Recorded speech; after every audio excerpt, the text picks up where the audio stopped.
une des séries dans l'établissement technologique de sciences et technologies de laboratoire.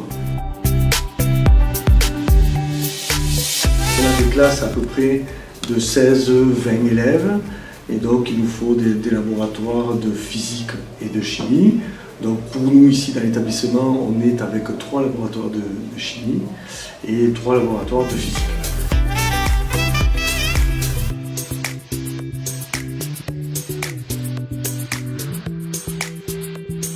Les élèves sont amenés en première, ils ont 3 spécialités donc de biologie, de physique, de chimie, avec beaucoup de temps de travaux pratiques.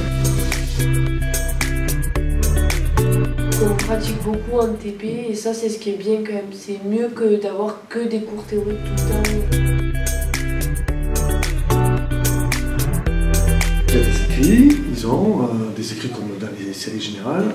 On va leur rajouter des épreuves de travaux pratiques et de projets qui devront nous présenter devant un jury en fin d'année terminale. Donc que faire après une série STL-SPCL? On va diviser l'orientation en 2 grandes parties, des formations dites courtes de type DUT, enfin BUT aujourd'hui ou BTS, et des formations longues, donc soit à la faculté, soit en école d'ingénieurs, via une classe préparatoire aux grandes écoles, donc dans certains lycées spécialisés qui proposent donc des CPGE ouverts au bac technologique. Donc un élève aujourd'hui au lycée peut se demander quel est le métier que j'occuperai demain. On voit très bien les formations, mais ce qui leur manque souvent, ce sont des exemples de métiers. On peut citer quelques exemples. Le domaine de la sécurité, de la métrologie, dans des entreprises, alors que ce soit par exemple dans des entreprises de bâtiments, ou que ce soit dans des services de sécurité comme les pompiers, via des concours. Le domaine médical, donc on a pas mal d'anciens élèves qui se sont dirigés vers des écoles d'infirmiers.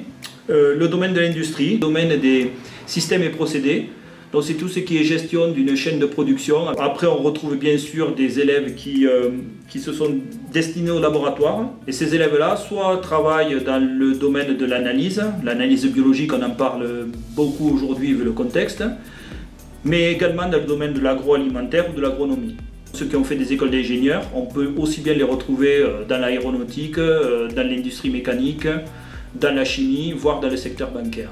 La série STL, en fait, elle ouvre énormément de portes à la physique-chimie. On peut être à la fois sur de l'industrie, on peut être à la fois dans quelque chose qui est beaucoup plus pharmaceutique, alimentaire, agroalimentaire.